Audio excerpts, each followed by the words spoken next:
Bismillah ar-Rahman ar-Rahim. On continue toujours le renforcement des sciences de la vie et de la terre au niveau du lycée marocain avec le chapitre 3 qui est la transmission des caractères héréditaires par reproduction sexuée, les lois statistiques de la transmission des caractères héréditaires chez les diploïdes. Avec la deuxième partie qui sont les lois mendéliennes de la transmission des caractères héréditaires chez les diploïdes.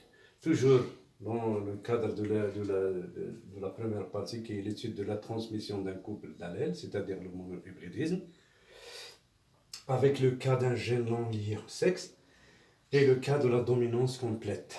Alors, la vidéo précédente, on a parlé du poids de Mendel, le travail de Mendel avec la dominance complète.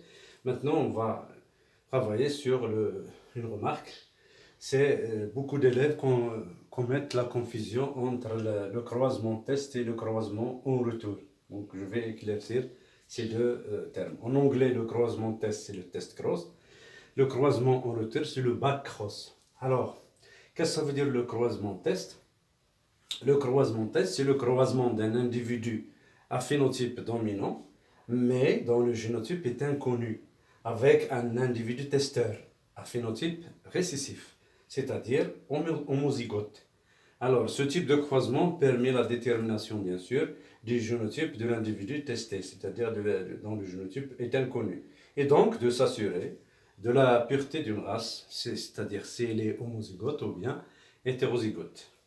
Si l'individu testeur, voilà donc, pour ne pas confondre les deux termes, si l'individu testeur, c'est-à-dire le récessif, est l'un des parents réels de l'individu testé, alors dans ce cas, on parle du croisement en retour, ou bien le back cross.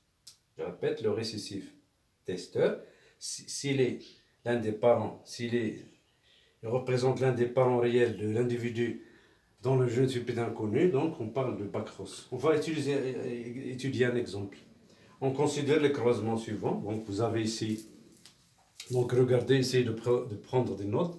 Souris blanche croisée avec une souris qui est grise. En F1, on a obtenu que des souris grises. Alors les individus F1 entre eux se sont croisés. On obtient une génération F2, dont 75% des souris sont grises et 25% des souris sont blanches. Alors, le travail que vous devez faire, vous allez déterminer les génotypes possibles des souris grises appartenant à la génération F2. Alors, la deuxième question, dans le but de déterminer les génotypes de deux souris A grises appartenant à F2 bien sûr, A et B, on vous propose les deux croisements test suivants. Alors, la souris A, une souris A, dont bien sûr le génotype est inconnu, donc on veut le déterminer avec une souris blanche récessive.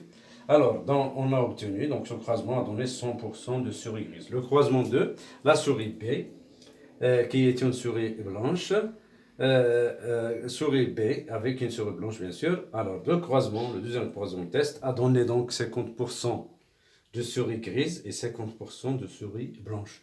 La question, c'est déterminer les génotypes des deux souris A et B. Donc, on va commencer par la première question,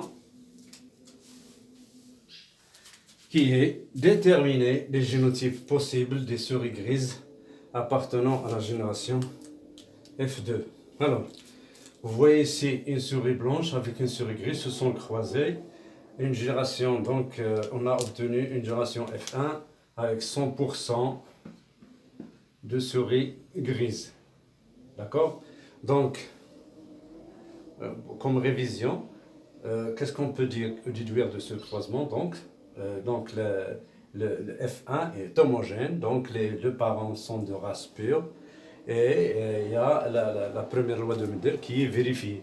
Donc, puisque l'allèle responsable de la couleur grise des souris est dominant, on va le noter grand G, ici G.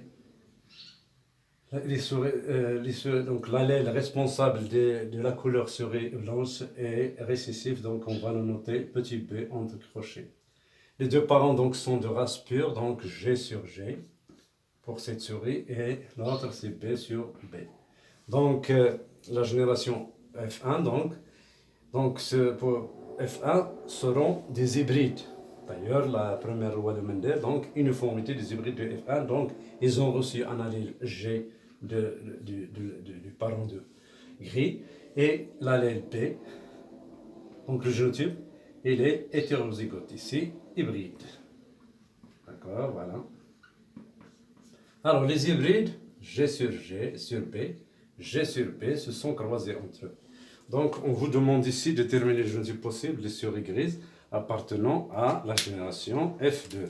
Donc qu'est-ce que vous allez faire? Bien sûr, vous allez faire un échiquier de croisement. Donc première question ici, F1 croisé avec F1, donc c'est-à-dire le génotype G sur B avec le génotype G sur B, d'accord? Donc les deux parents vont fournir deux types de gamètes, G, B, voilà, méiose ici, G, B, voilà, donc deux types de gamètes.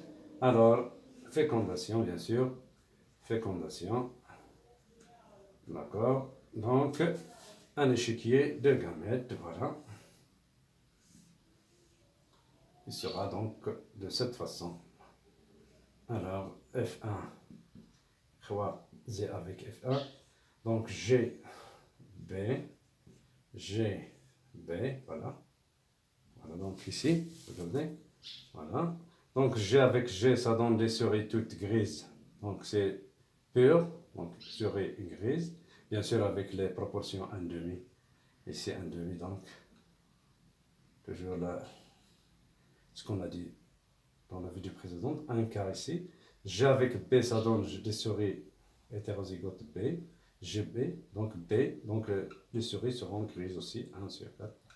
Ici, G avec B, donc c'est souris grise aussi, donc les proportions 1 quart. Le phénotype c'est G. B avec B, donc le gamète B avec B donne des souris blanches avec les proportions 1 quart. Donc la question, déterminer le génotype possible des souris grises. Donc les souris grises de F2, ça c'est F2. Donc la réponse, qu'est-ce que vous allez faire? Donc les souris grises, voilà. Les souris grises de F2, de la génération F2, ont les génotypes suivants. Les génotypes suivants. Voilà. Donc G sur G, l'homozygote, donc dominant, et G sur B. Voilà, G sur G et G. Donc la proportion c'est ici c'est G sur G c'est 1 quart. Et ici c'est 2 sur 4, donc 3 quarts. Voilà. D'accord, donc voilà, c'est la réponse. À la première, bien sûr, question. Hein. Donc on va effacer ça. Et on va passer à la deuxième question qui est déterminer les génotypes possibles des deux souris A et B. Donc, je vais être bref avec vous, bien sûr. Alors, la souris A, croisée avec la souris blanche, récessif ici, donne 100% de souris grises. Donc, les souris, donc la génération, il est homogène. Donc, 100%, les deux parents sont de race pure. Celui-ci, la souris blanche, il est de race pure. On le sait. Donc, puisque 100% de souris sont grises, donc la souris A n'a produit qu'un seul type de gamète. Donc, il sera donc homozygote G sur G. Voilà la réponse à la deuxième question pour la souris. Donc, il a produit, donc il est de race pure. Il n'a produit qu'un seul type de gamète. D'accord? Pour la souris B, donc il est toujours donc B sur B. Voilà. Donc, les souris grises ici, donc ils auront de génotype G sur B. Donc voilà la réponse à la question. La souris A,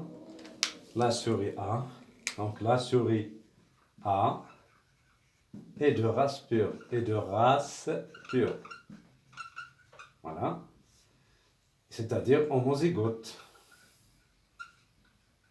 G sur G. Le génotype sera G sur G.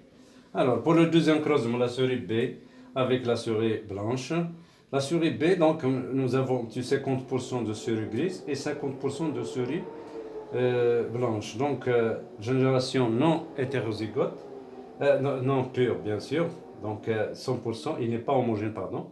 Donc, il est hétérogène. La souris blanche, il est homozygote. Donc, la souris B a produit deux types de gamètes. Donc, son génotype sera donc G sur B. C'est un hétérozygote. C'est une race hybride. Elle n'est pas pure. Donc, on est assuré que la souris A est pure et la souris B, elle n'est pas pure, c'est-à-dire elle est hybride ou bien elle est hétérozygote. Bien sûr, c'est grâce à quoi? Grâce au croisement test. On peut s'assurer en faisant l'échiquier de gamètes de deux croisements. Alors, là, la souris A, donc A, croisé avec la souris blanche, voilà, les parents. Donc, celui-là, il a produit, donc le génotype sera, son génotype sera ASG sur G. La souris blanche, B sur B. Donc, il n'a produit qu'un seul type de gamète, donc le gamète ici, les gamètes, donc G. La souris blanche, un seul type de gamète. Donc, on aura donc des souris toutes grises, avec le génotype, bien sûr, avec le génotype hétérozygote qui n'est pas. Alors, pardon, voilà. Alors, l'hybride, c'est-à-dire G sur B. Donc, les souris, 100% de souris qui sont toutes grises. Ça, c'est pour le premier croisement test. Pour le deuxième croisement test, la souris B, on avait dit qu'il a produit donc B avec petit b, donc ici. Donc la souris B, il a un génotype hétérozygote. Hein. B, c'est homozygote. Donc l'hétérozygote donc, va produire deux types de gamètes, G, B. D'accord? L'homozygote, toujours un seul type. Voilà. Donc vous allez donc... on va faire un échiquier de gamètes, bien sûr. Ça, donc fécondation, voilà, fécondation, voilà. Fécondation, voilà, donc écrivez ça, donc fécondation, donc l'échiquier de gamètes. J'effacerai ça. Voilà, donc l'échiquier de gamètes du troisième, bien sûr, du croisement test numéro 2. Donc, on va répéter ça. Donc, la souris, donc l'échiquier sera comme ça. Voilà. La souris B, il n'a produit qu'un seul type de gamète. La souris B, donc, il a produit deux types de gamètes, donc grand G et petit B. Donc, G avec B, ce seront donc ici c'est 100%. Ici c'est un demi, les proportions bien sûr, il ne faut pas oublier. Hein? Donc ici G sur B, un demi, donc 50% de souris grises. Ici c'est B sur B, ça va donner donc les souris blanches avec la proportion de 50%. Donc les résultats bien sûr, l'explication coïncide avec ce qui est donc réel. Donc voilà donc l'utilité du bac cross et du test cross. Merci de votre attention. Abonnez-vous à ma chaîne toujours. Vous n'aurez que du nouveau, Inch'Allah.